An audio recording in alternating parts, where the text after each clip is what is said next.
Yo sé que la tirada está un poco larga, todo corrido, pero bueno, como nos prepararon el tema, creo que vamos mejor encaminados para la discusión. Esta es el tercer encuadre, es el que va a abrir los trabajos de la tercera etapa de mesas en cada uno de los temas en que estamos discutiendo.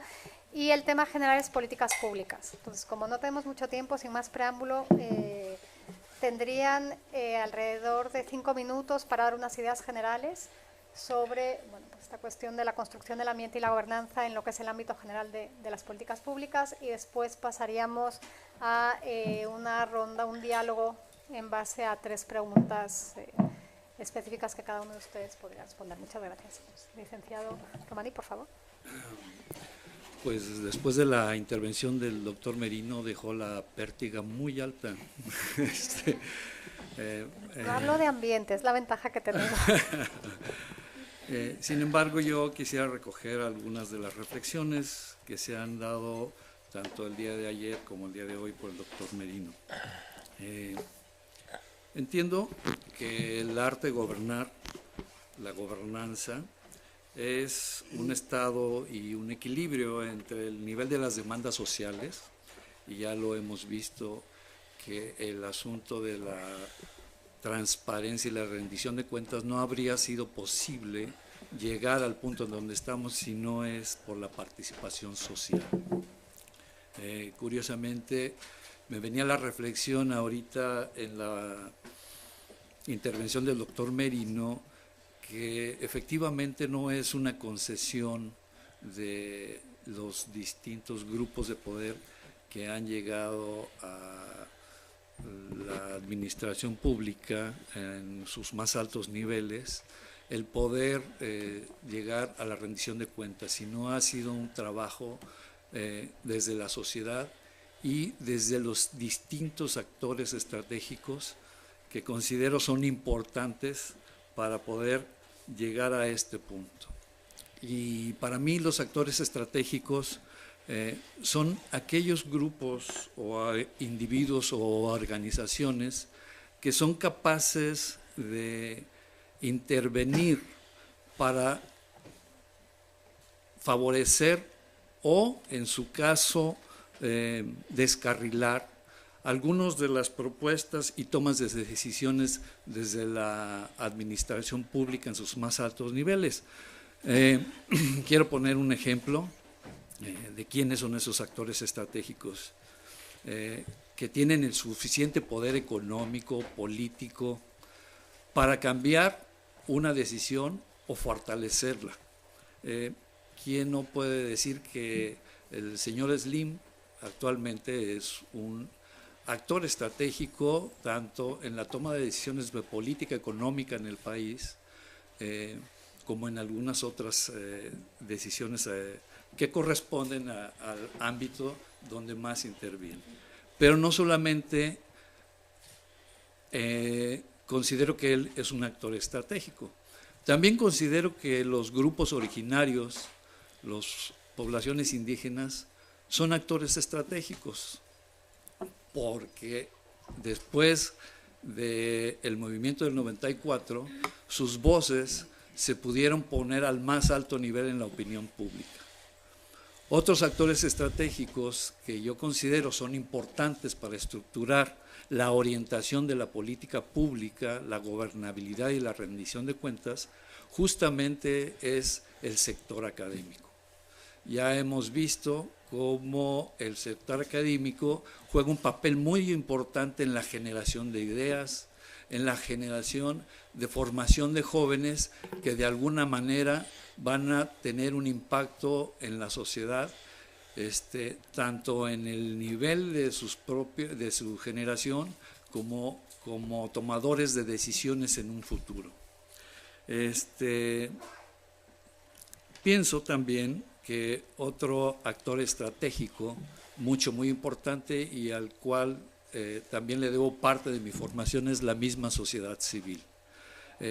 Ya lo señalaba el doctor Merino, que sin la sociedad civil y el énfasis que puede hacer para visibilizar algunos temas, y en este caso los temas relacionados con los aspectos ambientales, difícilmente podrá llegar a mucho más sectores de la población que les es difícil acceder a la información por las estructuras propias de la forma organizativa que se tiene. Pues con esto quisiera dejar ahí mi primera intervención. Muchas gracias. Saúl, por favor. Gracias, doctora. Bueno, efectivamente, pues esta plática primera nos pone en un dilema para entrar al análisis, pero quisiera partir primero quizá de dos definiciones de política pública, una desde una etimología anglosajona que habla Jean-Claude Tonning, que habla sobre que la política pública se refiere a una disciplina que tiene por objeto la acción de las autoridades públicas en el seno de la sociedad, y sigue hablando de que su objeto es elaborar información que sea de utilidad al proceso de adopción de decisiones y que ésta puede ser utilizada para resolver problemas en circunstancias políticas concretas. Y entonces de aquí yo lo que quisiera recuperar como eje central de la política pública es de que las autoridades públicas se supone que están para responder tanto en el seno de la sociedad como a sus intereses. Y luego me regresaría un poco a lo que tenemos establecido como sistema, porque desde la misma Constitución mexicana, por ahí reza, no lo cité directamente, pero reza que el poder dimana del pueblo y es para el pueblo. Y nuestro Estado mexicano, y ayer decía la doctora Ojeda, pues el gobierno, ¿quién es? En realidad es un ente que no se conoce, pero los gobernantes sí tienen nombre y apellido, o los que estamos en el gobierno. Y yo diría, me regreso con esta lectura de la Constitución de lo que es el poder o de dónde deviene el poder, que el Estado sigue siendo un ente abstracto, pero no los actores del Estado. Y si el Estado va deviniendo hacia la sociedad a través del gobierno, y luego este gobierno se ejerce a través de por lo menos tres poderes que tenemos bien identificados, el ejecutivo, el legislativo y el judicial, en sus diferentes órdenes de gobierno, pues yo me iría entonces a la reflexión de que si las políticas públicas del Estado en sus diferentes órdenes o manifestaciones realmente representan lo que estaríamos como en la expectativa de lo que la sociedad espera. Y lo que yo trataría de interpretar de la sociedad, siendo que los que estamos en el gobierno somos ciudadanos y somos parte de la sociedad, es si realmente estamos llegando a la gobernanza en este contexto de lo ambiental. Y apuntaría solamente que también de las discusiones que tuvimos ayer, que la gobernanza no se podría construir sin empoderamiento social. Y yo creo que ese es un elemento sine qua non de que no podemos llegar a la gobernanza si no tenemos ese nivel de empoderamiento, ese nivel de apropiación de las decisiones públicas por todos los entes de la sociedad. Y en ese sentido, entonces, cuando estamos hablando, bueno, a mí me encuadraron en el tema de gestión territorial, yo diría que la gestión territorial, entonces, para nuestro asunto de interés se vuelve un poco sesgada hacia lo ambiental, pero diríamos entonces que si las políticas públicas estuvieran bien ejecutadas o bien armadas, deberíamos tener una gestión territorial adecuada, satisfactoria, y deberíamos estar contentos, todos los actores sociales. Sin embargo, lo que vemos con encuestas, lo que vemos con las manifestaciones públicas de lo social en relación con lo social y lo del Estado en esta coyuntura de la cosa pública, es que como que no estamos contentos los ciudadanos con los asuntos de lo público, de la política pública. Y ahorita recuerdo, nada más para cerrar ahorita con algo de lo ambiental, recuerdo algunas encuestas sobre felicidad que se han hecho a nivel mundial, y resulta que México, con mucho, siendo un país en desarrollo, es uno de los más felices. No recuerdo, anda como en el 7º lugar del nivel de felicidad, sobrepasando por mucho a los Estados Unidos, que son nuestros vecinos. Entonces hay cosas como que uno dice, de pronto en las elecciones participamos poco, elegimos no sé qué, pero de pronto somos felices, no tenemos satisfechos muchas, etcétera, etcétera, ¿no? Ya, para no hacerlos más bolas, simplemente me referiría a que la cuestión de la gestión territorial enfocada a la cuestión ambiental, habría que reconocer que el ambiente es un asunto muy complejo, muy interconectado, muy diverso, que la complejidad no es algo simple de definir, y que las políticas públicas en cualquiera de sus manifestaciones deberían estar dándonos respuestas satisfactorias a la sociedad. Ahí lo dejaría por el momento porque el tema está... Pues tenemos a nuestro tercer encuadrador, por favor, Luis. Bien, pues muy buenos días a todas y a todos. Quisiera aprovechar estos 5 minutos para dejar una semilla de esperanza, y creo que hay en el futuro motivos suficientes para pensar que las cosas las tenemos que abordar con optimismo. Yo abordaría este tema de las políticas públicas y el tema de la gobernanza desde lo que ha pasado en nuestro país en los últimos años, y este corte que abrió todo la lucha en México de tener un país abiertamente democrático. Y en la construcción de la democracia, distintos movimientos en los últimos 30 años, en los años 80, 90, han estado caminando por senderas diferentes, y llegamos hoy al 2016 con movimientos que tuvieron causas distintas, caminos diferentes, que hoy nos estamos encontrando. Uno de los primeros temas que abordó el tema de la democracia tenía que ver con lo electoral, y después de sucesivos cambios logramos establecer un andamiaje legal que, bien que mal, estas aspiraciones porque la voz de los mexicanos se pudiera expresar en lo electoral, y de esta plataforma acceder a lo político. Y todos los sucesivos cambios han tenido que ver con este legítimo derecho a poder decidir sobre el transcurso de nuestro país. Pero en los 80s empezó a correr el movimiento de derechos humanos, que igual la defensa de los derechos humanos también concluye en una modificación del andamiaje jurídico que nos entrega herramientas muy importantes.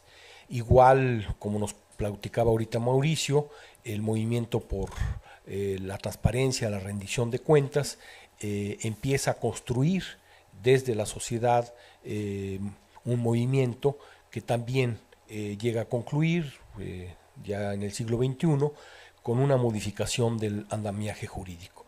Y para no desviarnos del tema de hoy, el movimiento ambiental también corre en este proceso de la construcción de la democracia desde los 70s, pero con mucha más forma e incidencia en los 80s, y también se logra construir un andamiaje jurídico. Si hay formalmente un sector que ha logrado formalizar e incorporar la participación de la ciudadanía en la construcción de políticas públicas, ha sido el sector, desde mi punto de vista, ambiental. La LEGEPA ya desde el 88 recogía pues derecho a la información, derecho a la participación, pero hay un cambio sustancial y radical en la reforma de la Ley General del Equilibrio Ecológico y la Protección al Ambiente en 1996, la reforma integral que se publica el 13 de diciembre, y ustedes pueden visualizar que los distintos instrumentos a través de los cuales se construye una política pública que logre plasmar en la realidad los principios previstos en la propia ley, tienen como uno de los elementos rectores la participación pública y la participación de la sociedad. Cuando hablamos de ordenamientos ecológicos, ahí están presentes mecanismos obligatorios de consulta pública en la formulación del instrumento y posteriormente en su gestión. Cuando hablamos de los instrumentos en materia de impacto ambiental, pues ahí está la consulta pública y la reunión pública de información. Cuando hablamos de áreas naturales protegidas, están previstos los mecanismos a través de los cuales el estudio previo justificativo debe someterse a un proceso de consulta pública, y posteriormente los instrumentos de gestión, los programas de manejo y la gestión cotidiana, también precedida por estos instrumentos legales.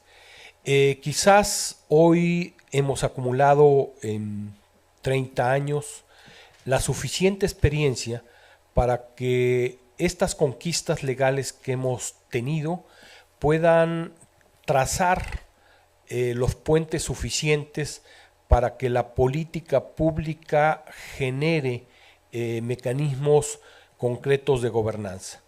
Y yo creo que uno de los ejemplos importantes donde se han conseguido la fuerza de la sociedad y las fuerzas de las organizaciones y la fuerza de las instituciones es precisamente el noroeste del país. Yo creo que el empoderamiento que ha habido desde las organizaciones de la sociedad civil, el rompimiento de esta brecha que parecía existir entre los productores y las propuestas que venían de las organizaciones de la sociedad civil, se han cerrado las brechas, levantado obstáculos, y ya no es percibido por productores primarios, agricultores, ganaderos o pescadores que los organismos de la sociedad civil vienen a atacar sus legítimos derechos, sino que se han abierto puertas de diálogo, y en estos días hemos escuchado que esa fortaleza de empezar a trazar el mismo lenguaje se ha cerrado, con organizaciones de productores, con pueblos indígenas, etc. Y también se han abierto diálogos concretos sobre temas específicos con los gobiernos locales, incluso con gobiernos municipales, a pesar de su escasez presupuestal, para empezar a hacer agendas públicas comunes.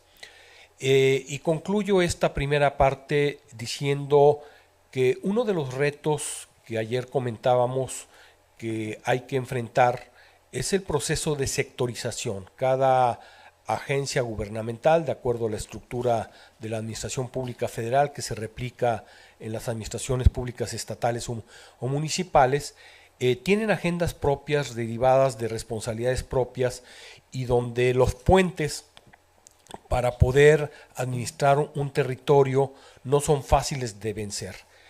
Sin embargo, se tienen experiencias, y aquí cito uno de los mecanismos que constituyó un parteaguas en materia de administración de los recursos del mar, que como consecuencia del ordenamiento ecológico marino, el primero que se formuló y se aprobó y se puso en gestión fue precisamente el del Golfo de California, tenía detrás de sí una enorme resistencia de las agencias gubernamentales federales en algo que su jurisdicción es exclusiva del gobierno federal. Y en la administración de Calderón se estableció una figura para poder trazar esos puentes de diálogo al interior de la Administración Pública Federal, que fue la Comisión Intersecretarial de Mares y Costas, el CIMARES.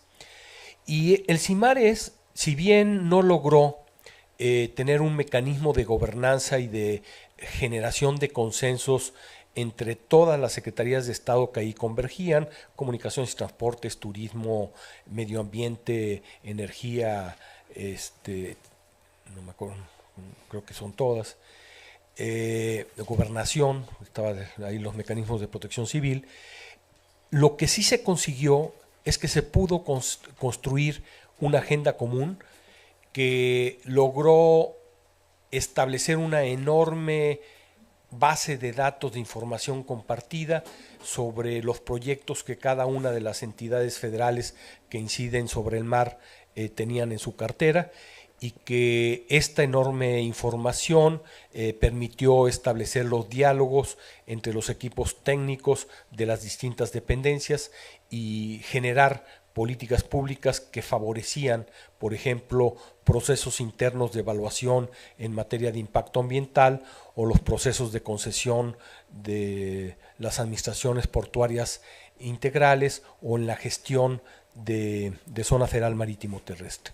Entonces, a pesar de que hoy hay una percepción de coyuntura, de que estamos atravesando por un proceso de retroceso, yo creo que esto está motivado por una coyuntura política en donde el contexto económico, el contexto político, el contexto social no ha resultado favorable para lo que se trazó en el 2012 en un esquema de etapas en donde a través del Pacto por México le entrábamos a las reformas estructurales. En una segunda etapa, ya para el 2015, íbamos a empezar a vivir el proceso de implantación de las reformas estructurales para cerrar disfrutando las mieles de toda esta planeación sexenal, y que esto pues no ha sido así. Sin embargo, lo que ya está sembrado, las capacidades y los entusiasmos que yo percibo, particularmente en el noroeste, repito, pero podría dar otros ejemplos a nivel nacional, en donde hoy hay condiciones favorables dentro de la sociedad, esta desconfianza que no se queda en la frustración, sino que se queda en iniciativas en donde la demanda de la participación pública y la participación desde lo local cobra cada día más fuerzas, y estos mecanismos de gobernanza existentes en múltiples casos que podemos poner sobre la mesa llegó para quedarse y constituye uno de los elementos de política pública en donde hoy no se puede debatir temas ambientales sin que esté presente la sociedad. Y algo que me entusiasma mucho, que tiene mucha fuerza en los últimos 2 años, es esta convergencia entre los organismos dedicados a la defensa de derechos humanos, organismos dedicados al tema de transparencia y rendición de cuentas, organismos ambientales que hoy se juntan para discutir agendas, trabajar juntos y fortalecer desde cada una de las plataformas de cada uno de ellos, desde cada una de sus agendas, casos en común, mecanismos en común y mecanismos de fortalecimiento de las organizaciones de la sociedad civil. Yo veo en este escenario Luis, una gran fortaleza. Pero si no nos queda tiempo para las preguntas, pues muchas gracias. Tenemos aquí varios puntos que se han estado poniendo sobre la mesa, y un poco para recuperar los elementos que ustedes han estado dando, me gustaría que nos dijesen cuáles perciben ustedes como las oportunidades que tienen las políticas públicas para abonar a lo que es sustentabilidad del desarrollo costero y marino y los recursos naturales en particular. Bueno, yo veo varios nichos de oportunidad. Primero quiero decir que había una visión de el Estado es quien tiene la prerrogativa de aplicar la operación de las políticas públicas que se diseñan en las distintas dependencias dependiendo del sector al que corresponde. Sin embargo, un área de oportunidad que veo es que cada vez más hay participación, como lo había dicho, de la sociedad en la construcción de la política pública, no en la operación.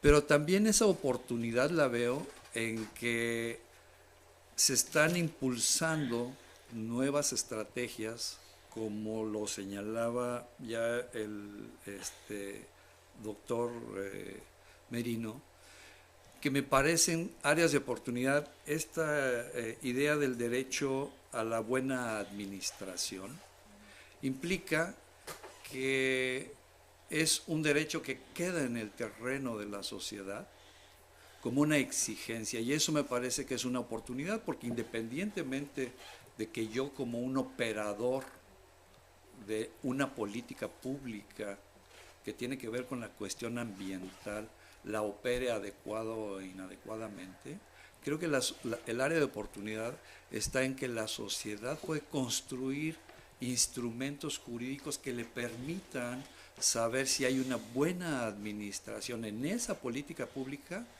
a la cual también ayudó a construir, no a operar.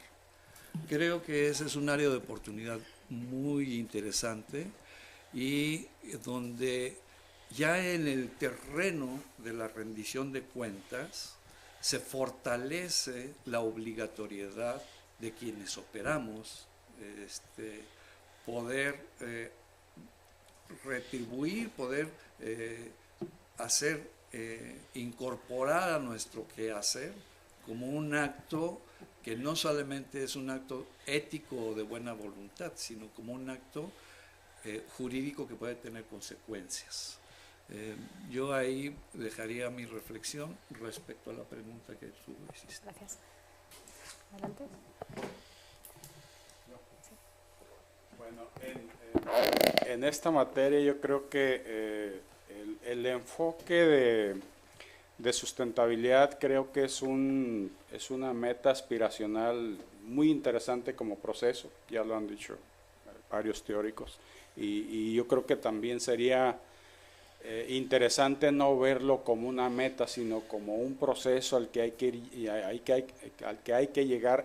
y al que hay que ir construyendo. Sin embargo, ya comentaba hace rato esta idea de que el ambiente, al fin de cuentas, es muy complejo, es integral, es interdependiente, tiene todos los elementos ahí, y sin embargo, la forma como lo administramos y lo vemos no es así. El ambiente se administra fragmentado, sectorizado, tematizado, etcétera, etcétera, y eso nos mete en un gran conflicto para poder realizar consensos para lograr, en este caso, un desarrollo costero sustentable. Y yo diría que el Estado mexicano en sus diferentes órdenes de gobierno tenemos instituciones, instrumentos y mecanismos, yo diría que son suficientes, y lo que creo que no ha sido suficiente es el cómo se hace, cómo se ejecuta este tipo de políticas e instrumentos o mecanismos para que sean satisfactorios para quienes no están satisfechos con un desarrollo sustentable, una sustentabilidad de un cierto sector del ambiente, que en este caso sería el desarrollo costero. Y entonces yo creo que desde el punto de vista del Estado o del gobierno o de las instituciones públicas, como es un modelo muy acartonado cuya función se la definen los instrumentos, las leyes, los reglamentos, las normas, eso hace que el Estado o el gobierno se legitime. Y yo diría, prácticamente podría decir que el Estado puede decir que es suficiente lo que está haciendo a la vista de los resultados tan evidentes que no podríamos negar. ¿Qué es lo que para mi gusto está haciendo falta para esta construcción?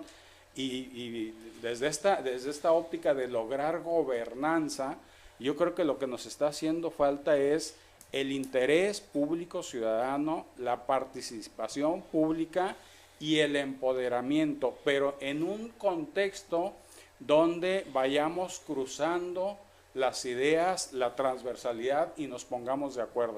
Yo creo que lo que efectivamente mencionaba el doctor Merino, yo creo que hay muchos esfuerzos sociales que han tenido muchísimos éxitos. Sin embargo, habría que reconocer que en muchos de los casos y en muchas regiones la sociedad no hemos hecho lo suficiente para podernos poner de acuerdo y a lo mejor no pelearse y romper los trenes con los gobiernos, pero creo que no, como sociedad no hemos hecho lo suficiente.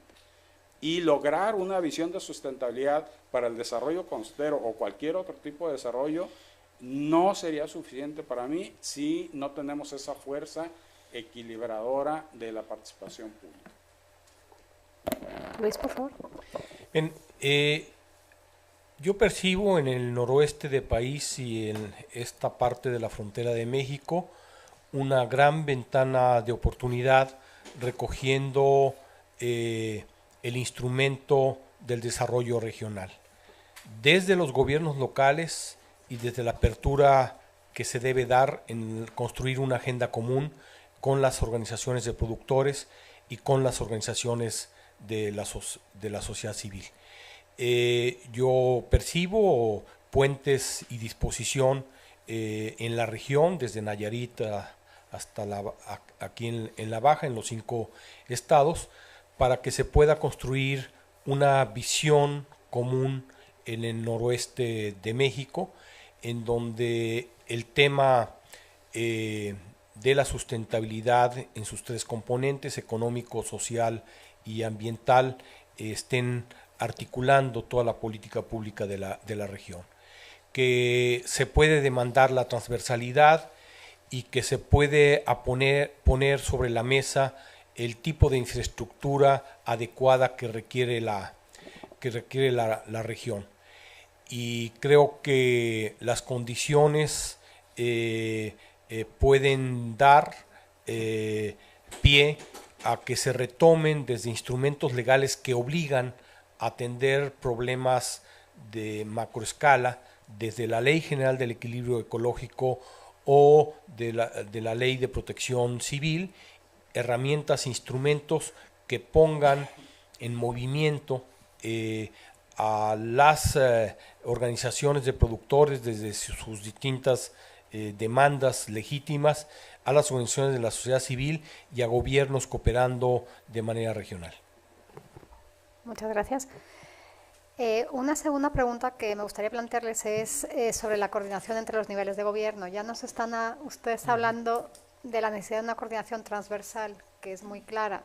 ¿Qué nos podrían decir sobre la coordinación entre los niveles de gobierno?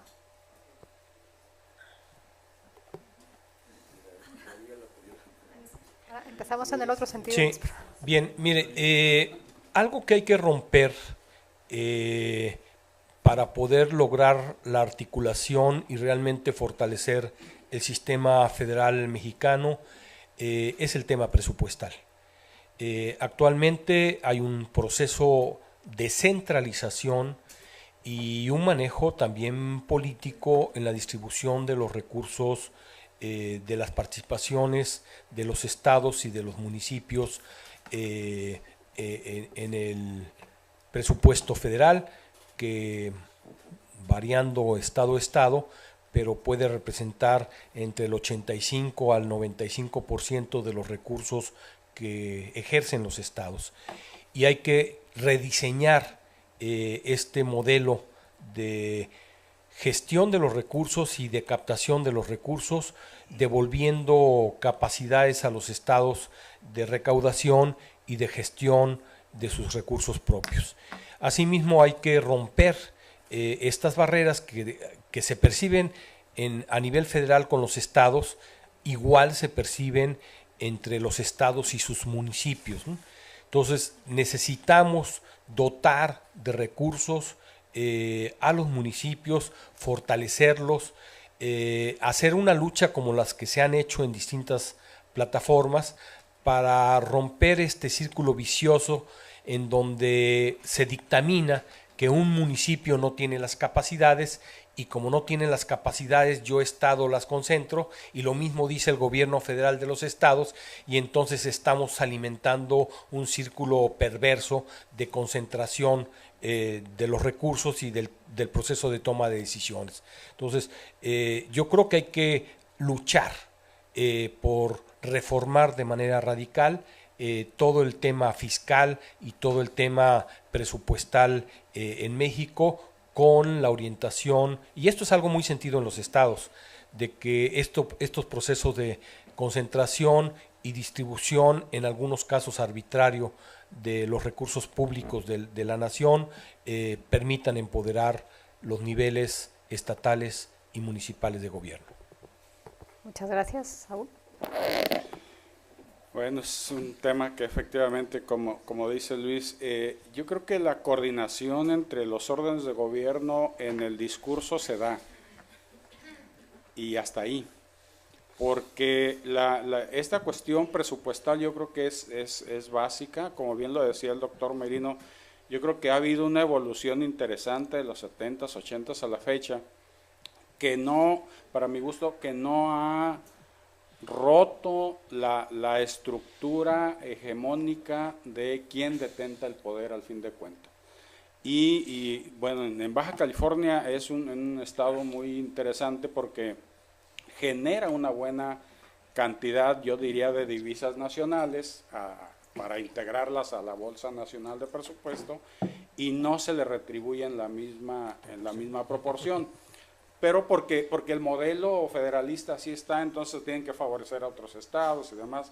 Eso es como comprensible. Sin embargo, para mí que este esquema lo que propicia es que entonces los gobiernos, tanto estatales como municipales, estén buscando fuentes de recursos de cualquier otro lugar, pero no solamente para administrar o tener en la bolsa, sino para manifestar también su permanencia o justificar su permanencia en el gobierno. Y hoy por hoy, lo que yo creo que en este sentido de discutir la cuestión de sustentabilidad, lo que nos está pegando más es que esta falta de recursos se oriente mucho hacia el modelo economicista, donde aparentemente quien está resolviendo la problemática de presupuesto o de falta de presupuesto es el desarrollo de proyectos, que a lo mejor ahí es donde vamos cayendo en el modelo perverso de,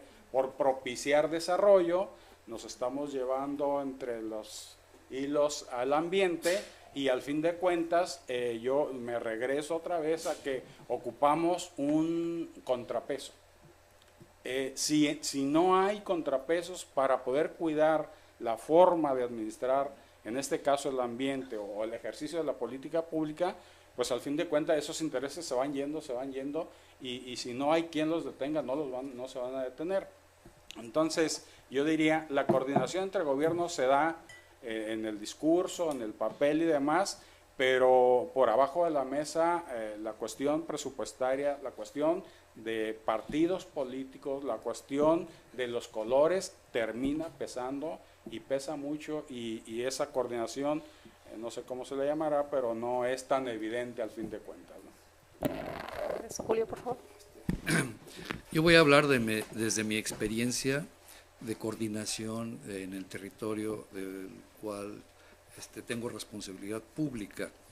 En ocasiones se da bastante bien, bastante fluido, no solamente queda en el papel, sino hay reuniones de trabajo en donde participa el gobierno del estado, el gobierno municipal, algunas dependencias del sector ambiental, que tienen intervención en ese territorio en el cual yo tengo responsabilidad.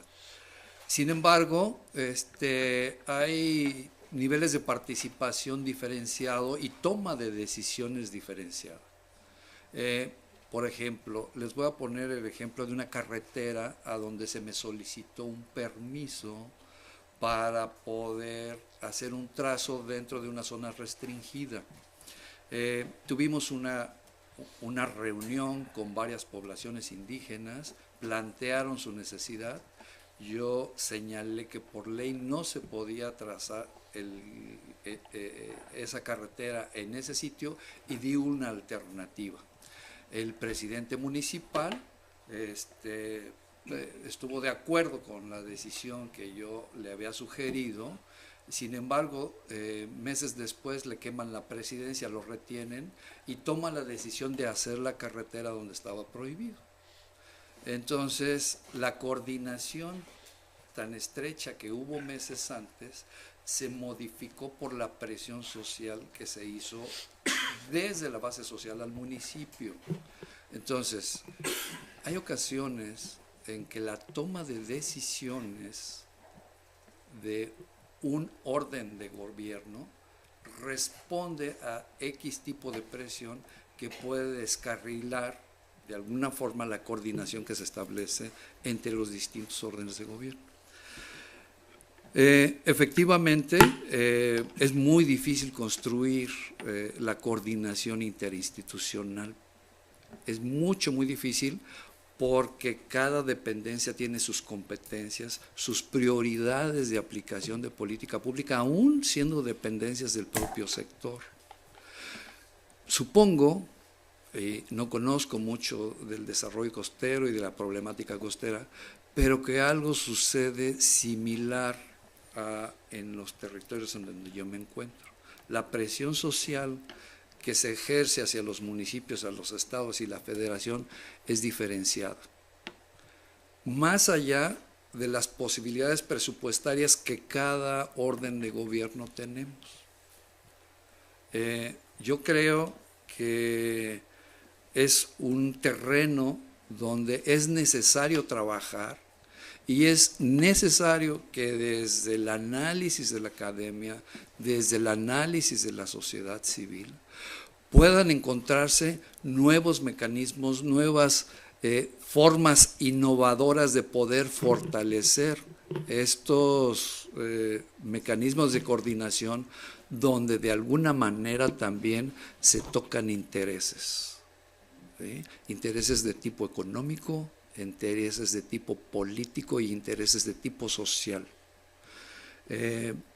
Eso es con respecto a la experiencia que yo he vivido como servidor público en este momento. Muchas gracias. Y ahora nada más una nota muy puntual. ¿Qué estrategia o qué acción les parecería decisiva para fortalecer la toma de decisiones en un marco de gobernanza? Hay que consolidar los mecanismos de participación de la sociedad en general, el de las organizaciones de la sociedad civil, el de los productores, no perder los espacios que ya están abiertos y abrir nuevos espacios para que los procesos de toma de decisiones de política pública estén intrínsecamente ligados al proceso de participación social. Muchas gracias. ¿Saúl? Pues no sé, mi respuesta sería no sé, pero me imagino que por un lado desde la esfera gubernamental estoy casi seguro que siempre diríamos, bueno, pues ahí están los mecanismos, hay apertura. Yo lo he vivido, yo sé que no todos reaccionamos igual en el gobierno, ahí también se cuecen habas. Y entonces de pronto hay gente que se va muy satisfecha, hay gente que se va muy enojada de la atención que recibe de los gobernantes. Y yo igual que Julio, diría que habría que buscar un entorno que nos ayude a recuperar ese empoderamiento para crear gobernanza. No estoy seguro que desde la esfera gubernamental es la mejor alternativa. Yo creo que la esfera gubernamental debe responder pero debemos buscar algunas alternativas para crear esos mecanismos de empoderamiento y bueno, no quisiera recuperar aquí esta confusión de la cuestión cultural, pero como sociedad tenemos que entender en algún momento cuál es el estado ambiental que estamos viviendo y a qué nos vamos a enfrentar a la siguiente generación, por ejemplo. Y deberíamos recuperar ese interés por mantener ciertas condiciones y a lo mejor empezar desde casa, empezar a transmitirlo desde casa y luego, así como en olas de una piedra en un lago, ¿no? Tener que irradiarlo, pero debe haber alguna forma de construir. Gracias, Julio. Hubo algo que me impactó en la intervención de Lina el día de ayer, en que decía cuál es la información que desde el gobierno debemos de generar para poder pues regresarla a la sociedad civil. Eso creo que es algo muy importante. ¿Y por qué me impactó en esa intervención? Es un poco porque de lo que le devolvemos a la sociedad civil, de lo que está informada la sociedad civil, es de donde se puede generar mecanismos para mejorar esa democracia que tanto hemos buscado durante muchos años. Si mejoramos la democracia va a haber mayor posibilidades de una intervención desde los distintos niveles de la sociedad civil para que la toma de decisiones en relación a la gobernanza tenga legitimidad y eficiencia, que creo que es muchas veces lo que no se tiene. Muchas veces hay tomas de decisiones de funcionarios públicos que no tienen esa legitimidad ante la población. Y por lo tanto, como no hay legitimidad, pues no va a haber eficiencia, porque son actos de gobierno que no tienen esa fuerza que deberían de tener para la gobernanza. Entonces, yo pienso que una buena estrategia para la toma de decisiones es estar devolviendo constantemente a la sociedad la información que desde la institución se genera, tener esos mecanismos y fortalecer las partes normativas y jurídicas que nos obligan a las instituciones a generarla y a disponerla. Muchísimas gracias, les agradezco mucho a los tres acompañarnos en esta mesa. Creo que se pusieron en la mesa muchos temas que van a enriquecer la discusión y pues viene Rosario ya ahora a ponernos orden para las siguientes actividades. Muchas gracias.